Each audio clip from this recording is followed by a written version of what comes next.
Okay, I'm going to go ahead and call the meeting to order. We usually begin with the Pledge of Allegiance, but since today is the day after 9/11, I just thought we might want to just reflect on what happened to our country on 9/11/2001 and where we are today on 9/12/2018. So with that, Pledge of Allegiance.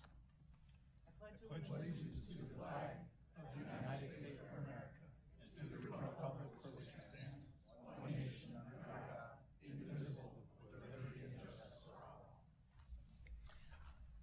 So, thank you all for coming. Okay, the first item on our agenda is to adopt and amend the agenda. And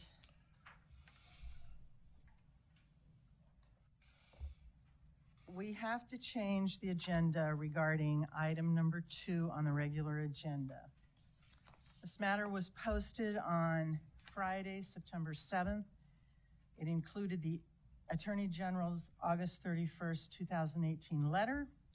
There was confusion regarding the process of public disclosure prior to or after a previously scheduled executive session. So we need to make a motion to amend the agenda with that explanation. And because it involves item number 2, Mr. Goldthorpe and Mr. Hanson are recusing themselves. So is there a motion? So moved. Second. All in favor say aye. Aye. Opposed? Motion carries. Okay, the next item on our agenda is the consent agenda. These are action items. Items on the consent agenda are considered to be routine and will be enacted by one motion. There will be no separate discussion on these items unless a commissioner or citizen so requests, in which case the item will be removed from the consent agenda and placed on the regular agenda. All consent agenda items are commission action items unless noted. Is there a motion? Madam President, I would move adoption of the consent agenda. Second. Okay, all in favor say aye. Aye. Opposed? Motion carries. All right, the next item is regular agenda items, and these are also action items. The first is resolution number 2252, which is an interagency agreement with the City of Eagle for a real property transfer. It's a request for adoption. This is a public hearing. I will open the public hearing and we'll hear from Justin Frieden, the attorney. Thank you, Madam President. Members of the Commission, for the record, I am Justin Frieden, staff attorney for the Ada County Highway District, and we are here to have a decision briefing on Resolution 2257, authorizing the execution of an interagency agreement for transfer of real property between ACHD and the City of Eagle, and authorizing the execution of a quitclaim deed for the transfer of the real property to the City of Eagle. The parcel at issue is depicted here in aerial view. You'll see obviously this is somewhat of an older photo in that it doesn't depict the Plaza Drive extension, which was completed last year. Here's a photo from the street level looking east along Plaza Drive. In a brief overview regarding that parcel, it is a remnant parcel from the Plaza Drive extension. It is not needed for any foreseeable future projects. It's approximately 2.97 acres in size, and it has been graded, but there's no surface treatment on it, meaning that we've installed no weed barrier, there's no gravel, seeding, anything of that nature. The interagency agreement is quite simple, provides that ACHD would transfer the parcel to the city via a quitclaim deed, and as part of that, it would be transferred as is without any warranties. Pursuant to the fee waiver agreement approved last week, the city would pay no compensation for receiving this parcel. And the agreement was approved unanimously at last night's city council meeting. With that, then, it is staff's recommendation that the commission approve Resolution 2257 and authorize the execution of the interagency agreement and quitclaim deed by President Baker and Director Wong. And with that, I'll stand for any questions or comments you may have. Are there any questions for the staff? Okay, is there anyone in the audience who wants to testify on this item? Okay, seeing none, I'll close the public hearing, and Commission, you have it before you. Madam President, I move approval of Resolution 2252, including authorizing the execution of the interagency agreement and the quitclaim deed to be signed by yourself and the director. Second. Second. Any further discussion? All in favor say aye. Aye. Opposed? Motion carries. Okay, that brings us to item number 2, which is the ACHD response to the Idaho Attorney General Office's August 31st, 2018 correspondence regarding the previously referred open meeting law violations. This is an action item. Mr. Goldthorpe? Madam President, I will be recusing myself. Okay. Madam President, I will recuse myself and will be making a statement prior to that. No, you Under won't. section No, no, no, no. That's 1000.4, Point under of order. section 1, Mr. Hanson, please. I'll direct this to staff attorney. Section 105.4 of the district's policy says, any commissioner shall have the right to express dissent or protest any ordinance, resolution, or motion of the commission and have the reason entered. into Mr. the Price, I believe this is totally out of order. He has recused himself from this item. He is therefore required by our policies and protocol to leave the dais and not participate in this matter whatsoever. If he wants to make some media statement, he can do it outside of this process. Madam President, Commissioners, Steve Price, ACHD General Counsel. The rule of recusal is that before the agenda item is presented, any of the affected elected officials that have a conflict of interest or any other reason for recusal have to remove themselves from the meeting. Correct, and I will recuse myself and remove myself from the meeting. I would ask the commission to vote on whether I can make a statement prior to recusing myself. I'm fine with that. I'm not. I'm not either, Mr. Hanson. It's just grandstanding. So, have a Kavanaugh hearing here. If you want to stay in the meeting, you need to be silent and civil. There will be no public testimony on this item. This is a ministerial action by the commission in response to the letter from the Attorney General's office. So, does any commissioner want to make a statement or a motion? Mr. Woods. Thank you, President Baker. Generally, I just speak off the top of my head, but I took the extra step of writing my thoughts down today because I think it's important. I believe it's important to set the record straight on what started this whole series of communications. Throughout the spring of this year, the Commission deliberated in work sessions about the merits of allowing voters to weigh in on whether an increase in the vehicle registration fee was something they wanted to support, and if so, how that money would be spent. These discussions went on for several months and produced a variety of opinions amongst the Commission. On July 11th, the Commission held a hearing on the vehicle registration fee concept and associated ballot language. Commissioner Hanson and Commissioner Goldthorpe supported a version of the language that was not adopted by the majority. The adoption of the language constituted a final vote of the Commission unless there was a subsequent need to rehear the matter, at which time it would once again be in front of the Commission. On July 25th at noon, I called Commissioner Hanson to discuss his opposition to the measure, not in an attempt to change his vote, since the vote had already been taken, but to discuss his open opposition on social media to the vehicle registration fee ballot language. None of the discussion between myself and Commissioner Hanson involved any mention of future votes to be taken by the Commission. I was surprised to see the email from Commissioner Hanson later that day. The points listed in the email from Commissioner Hanson were no secret to me, as he has expressed those in several public occasions. I believe that his word choice regarding support from 3 commissioners was not appropriate, nor was the fact that it was sent to me and then others at different times. That is why I was in support of having a legal review of the correspondence. That legal review of the matter has concluded that the communication was not appropriate. However, the legal review also points out that the intent of Idaho law is to ensure that deliberations are transparent and Idaho law provides for a cure where a violation did not result in a government body taking action regarding the topics in the correspondence. It is clear that no action has been taken by this commission, and therefore Idaho law should be followed to cure the matter. If the legislature did not want to have a cure provision for examples like this, it would not have been written into law. To blatantly ignore this provision is to simply ignore the law.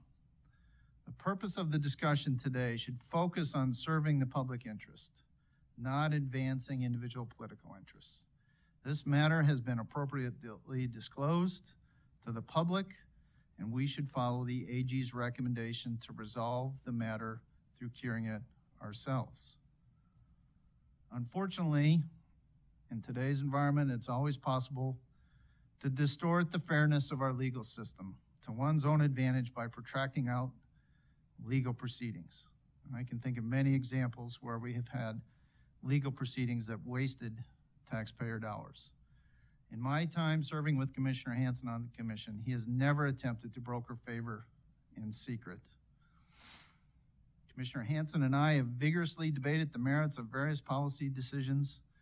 Anyone who has attended a commission meeting can testify to that fact. However, I do not support sending the draft letter to the AG that was written by ACHD staff at the direction of Commissioner Baker. I also object to the fact that ACHD resources were used to draft the letter in advance of this hearing. I am in agreement that Commissioner Goldthorpe's actions were not material violations, and his use of private emails was simply consistent with House Bill 260 that does not allow the use of public resources to communicate on matters that are on the ballot. There are serious policy discussions that will continue to take place by this commission regarding all of the issues that Jim has raised: transportation, transit, mobility, sidewalks, bike lanes. These discussions require us to speak freely and to listen to one another. But at the end of the day, the community expects us to find common ground. That is my focus going forward, and will do so with all the members of the commission. But I do not support the draft letter that was provided to the public. Please.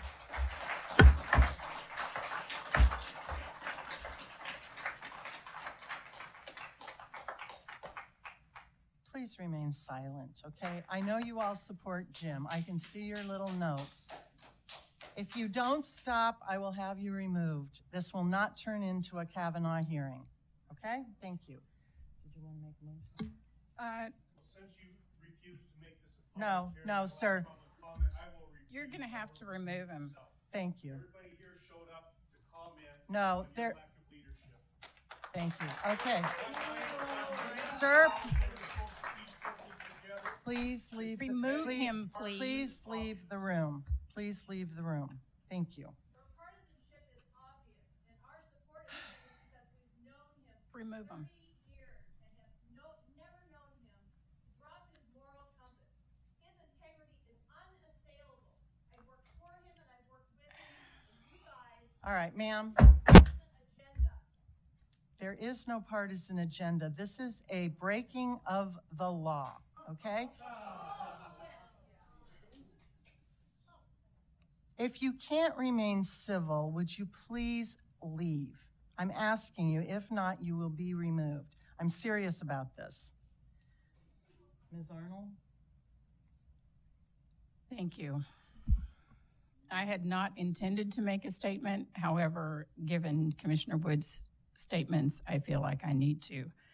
There are some people who seem to want to focus on who has insulted whom, and some people who seem to want to make this a personal issue. It is not. It is simply a matter of the law. The important issue here is, how should the people's business be conducted? Do we want the people's business conducted in the sunshine, in open meetings based upon the law, the facts, and public input? Or do we want the people's business to be conducted based on horse trading and backroom deals out of the public eye? The intent of Commissioner Hansen's emails to Commissioner Woods and Commissioner Goldthorpe on July 25th is crystal clear. You only have to read them to see that. Commissioner Hansen had been adamant about diverting funds, ACHD funds, to support the bus system. We had a vote scheduled on the budget set for August 22nd of 2018. And Commissioner Hansen's emails were, among other things, clearly an attempt to get 2 other commissioners to vote with him on the budget to divert funds from ACHD to the bus system. He even set out the amount that he wanted in his email. And he knew that that wasn't a matter that was the budget was going to come before the commission. So I don't know how you could read the emails any other way other than stop. You are Please. out of order. Okay, sir, you need to leave the room. Sir, you need to leave the room. Sir, you need to leave the room. Please leave the room. Please leave. Thank you. Please leave the room. If this is ministerial, this is not up for public discussion. Not this issue. Okay, sir, please leave. Please, okay. I really, really, really think you need to be civil. Please let Commissioner Arnold finish. Let Commissioner Arnold finish. My goodness. Go ahead. I have to say I was saddened and shocked by the emails that were forwarded to me that Commissioner Hansen had sent. I've known Commissioner Hansen for 30 years and considered him to be a friend. However, friendship does not get you a pass for breaking the law. My immediate response was, this is an egregious violation of the open meeting law. I fulfilled my duty to the commission and forwarded those emails to our director and legal counsel and asked that they be sent to the prosecutor. That was appropriate. It was very clear, to go back to what I was trying to say before I was rudely interrupted, it is very clear that Commissioner Hansen was attempting to make a backroom deal. He specifically said in his email he needed 3 commissioners to agree to vote on these items. This is clearly a violation of the open meeting law. There's no mystery here. It's set out in plain English in his emails. I think the intent of the AG's letter was to acknowledge that the violations of the law had occurred, and the AG did so in writing. And I think the intent was to give the agency an opportunity to look at this and figure out if it could somehow be remedied. I personally cannot see any way to remedy what took place. A vote, contrary to what Commissioner Woods just said, an action had been taken in the interim. We had voted on the budget, which was one of the items that Commissioner Hansen was trying to make a backroom deal on. So an action had been taken. I don't know how you back up and change all this. This is certainly not something that the commission invited. This was something that Commissioner Hansen chose to do, and he made a very poor choice. So I think the intent of the AG's letter was to send it back to the agency to see if somehow this could be fixed. It can't be. I think the intent of Commissioner Baker's letter is to let the AG know that it can't be fixed and to let the enforcement process proceed. Be watching is whether or not the open meeting law is taken seriously and enforced, or whether it's just on the books for show. The AG's course of action will clarify that issue. Now that ACHD has indicated that the violations are not somehow fixable, I think Attorney General Lawrence Wasden will take a hard look at this, and I think he will enforce the law. I think that's how he rolls, and I think I will continue to think that until he gives me reason to think otherwise. Accordingly, I support the intent of the letter that's been drafted, and I intend to support sending it to the AG. Is that a motion? Yes, so moved. Is there a second? I'll second it. Madam President, just to Mr. Woods? respond to Commissioner Arnold's statement there. I mean, clearly, the interpretation that Commissioner Arnold lays down is choosing to ignore the Attorney General's letter, choosing to ignore the law. Nothing in the letter says that you ignore what transpired as a violation. It says the commission may effect a cure of the above described violations in accordance with Idaho Code. Idaho Code is passed by the legislature. They don't tend to do anything unless they mean it, by acknowledging that these violations occurred and releasing the relevant emails between the commission and the ACHD staff. I do not see any linkage to the adoption of the budget this year, none whatsoever. Neither does the Attorney General. So, you know, again, the law can be, and then this is the criminal division of the Attorney General's office. This has been disclosed. The law can be abused. I know you and the city of Stanley went back and forth 6 times, and that cost them tremendously. I don't think that that's nothing to do Okay, Mr. Woods. something that I Okay, think come we should on. do. Not the way we should be conducting business. Okay, please, that is, Totally inappropriate. Anything you don't like is inappropriate. Okay, We are- okay, I'm gonna Not shut a down. topic of the Okay, meeting. I'm shutting this colloquy over. I'm gonna make my statement, then we'll make a vote. This is getting ridiculous. Okay, regarding Mr. Goldthorpe, the letter speaks for itself. I agree with Commissioner Woods. He was, who knows why the Attorney General went after him, because it's clear that he did not break the open meeting law by passing on a comment. But Mr. Hansen broke the law. He broke the law. He violated the open meeting law. He violated it not once, not twice, but 4 times in order to trade votes. That's been verified by the Attorney General's investigation. He broke the law. Mr. Hansen knew better, okay? He is a lawyer. Lawyers are trained in the law, and their canon of ethics requires them to follow the law. He took an oath as an ACHD commissioner twice. That includes a statement about performing to the highest ethics.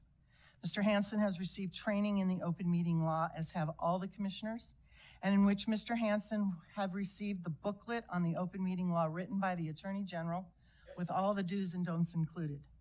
Mr. Hansen was also an Idaho legislator, the body that created and updates the open meeting law.